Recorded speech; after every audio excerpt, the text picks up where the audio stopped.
今回はショックリーダーと、ルアーとの結節金具の結び方についてお話をします。大きく分けて、2つのパターンがあります。一つはスイベルとスプリットリングという金具を介してルアーをつなぐ場合から、もう一つはスイベルをつけずに溶接リングとスプリットリングでつなげるという、この2つを併用します。でその使い分けの目的としては、まず一つは、このスイベルをつける場合、これについては、魚が大型の時に限ってつけます。具体的にはもう100キロ前後からそれ以上、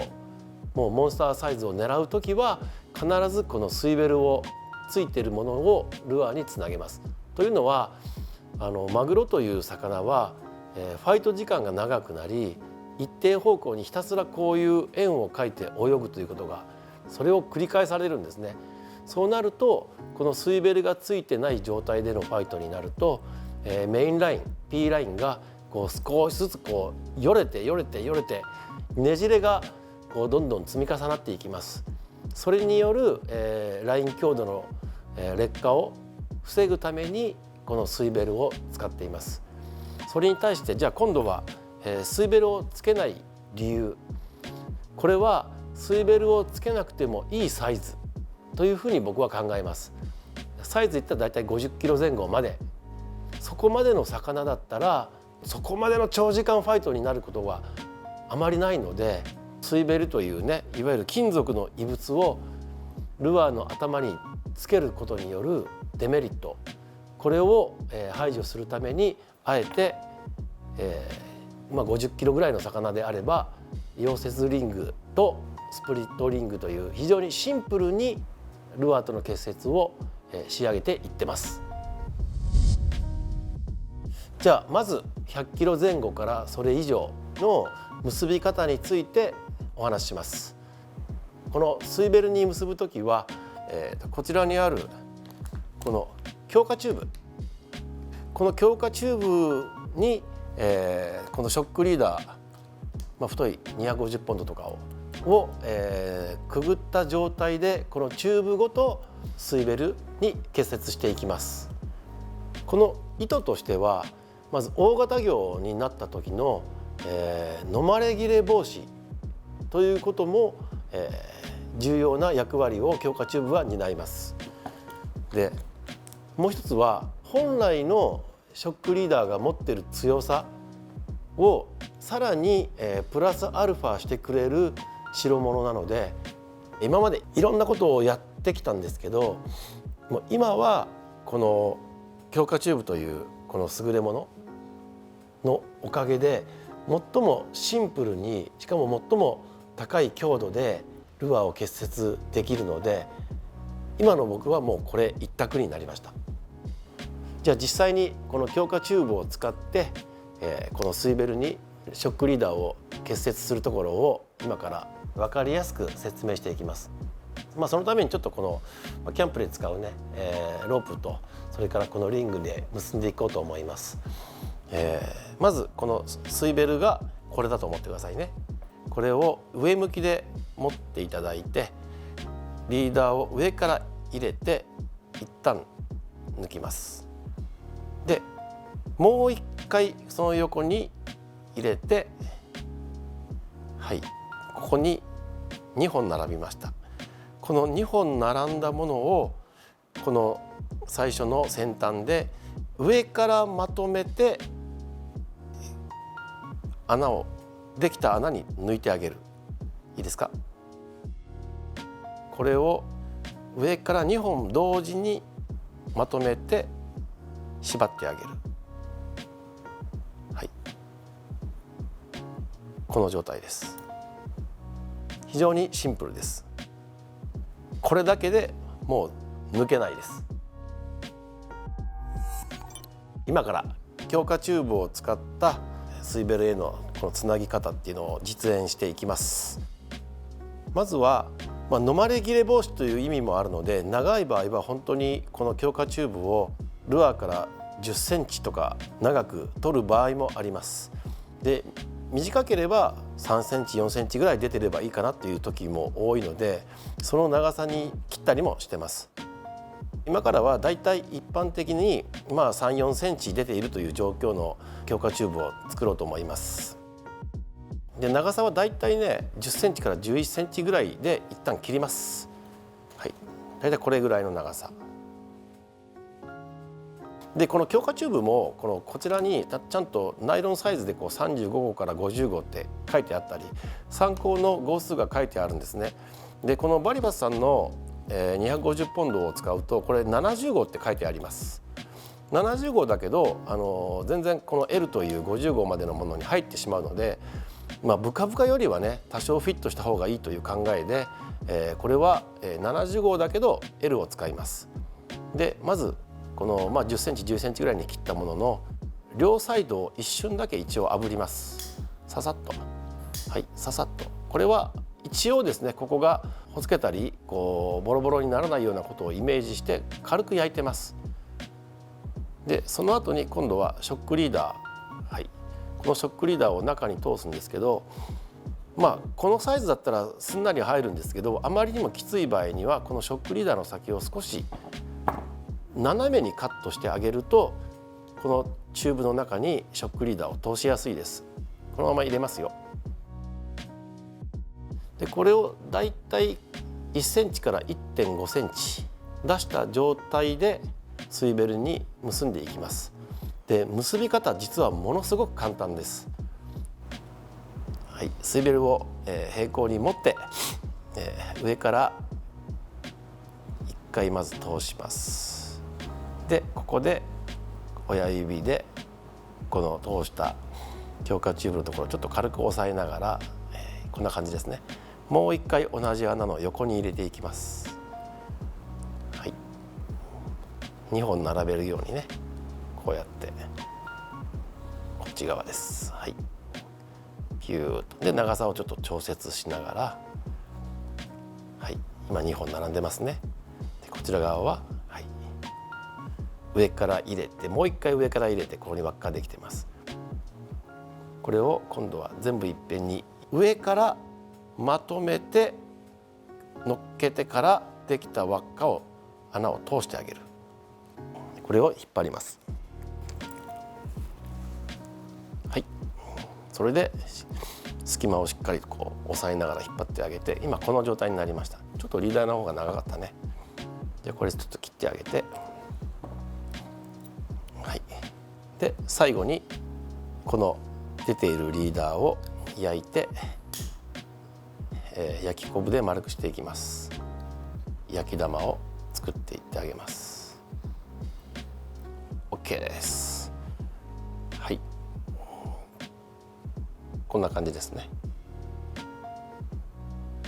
これでチューブノットは完成です。もう絶対にこれ抜けないんです。これがこの強化チューブを使った、結節の実績ですが、もうここ3年ぐらいかな、大型マグロを狙う時にはもう必ずこの強化チューブを使ってきてて、ここで切れたということはまだ一度もありません。むしろ自分を含めてこれを使ってくれているたくさんのマグロアングラーの方々から、ここでのトラブルはまだ一件も僕には届いてないので、魚とのファイトをして切れないノットだというもうすでに実績が出てます。この強化チューブのこのスイベルから、何センチぐらい長さを取ればいいんですかっていうことを、いろんなところで聞かれるんですけど、これは僕の中にも今結論がないです。今までヒットした魚が、もう明らかにマグロの歯によってリーダーを切られる、いわゆる歯切れということも自分自身でもたくさん経験してきましたし、当然あった方が安心だと思います。でも長さについてはあまりにも長い、例えば30センチとか長い長さを取っていると、時として、特に海面がベタなぎでもうフラットな時とかは魚のバイトを誘発しにくいと思うこともありました。でも、ね、茶色いザイロンが長くついてるにもかかわらずドカーンと食ってくる魚もいるので、長さについてはまだ僕も断言できないし試行錯誤中です。ただ今僕がスタンダードにしているこの4、5センチの長さ、これだともう誘い出しでもナブラ打ちでも魚のバイトが減るということは一切感じてないです。ここから50キロ前後までをターゲットとしたショックリーダーを結ぶ時の結び方をこれからお見せします。といってもその特別な結び方はしてなくて、実は巷でね普通に言われるのはこの本結びとか、あるいは漁師結びと言われる結び方を僕もしてます。で、リーダーを使うとねちょっと見にくいので、今日はこのロープで、結んでいこうと思います。これが溶接リングで、これがショックリーダーだと思ってください。まず、ショックリーダーを二重に折ります。2本線にしたショックリーダーを下から入れて、で2本平行のままで折り返します。はい、この状態ですね。もう4本きれいに並んでます。でこの状態のこの根っこをちょっと軽く親指で押さえてあげながら、なるべく一番下に近いところ、リングに近いところから順番に並べてきれいに巻きつけていきます。はい、これを4回、1、2、3、4回、4回巻いたら、このリングの中に残ってるこの輪っかですね、この輪っかの中にリーダーの先端を通して、一旦ここで今度は本線の方、リーダーの方をこれ少し引っ張っていきます。はい、これを引っ張っていくと締まっていきます。でその上で今度はこっちだけじゃなくて、この切れ端の方、こちらの方も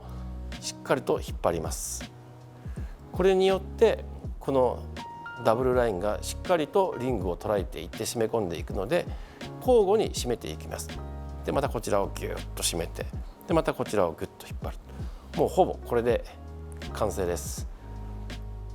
非常にこれもシンプルな結び方なんですけど、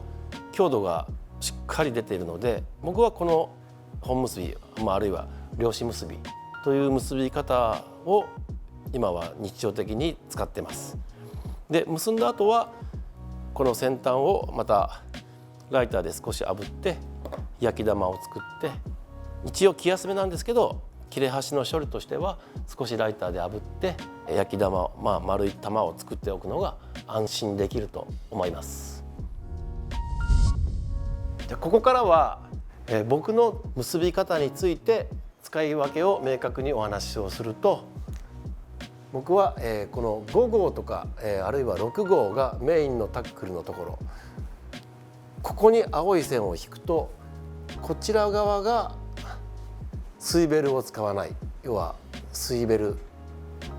なし。この8号、10号、12号はスイベルありです。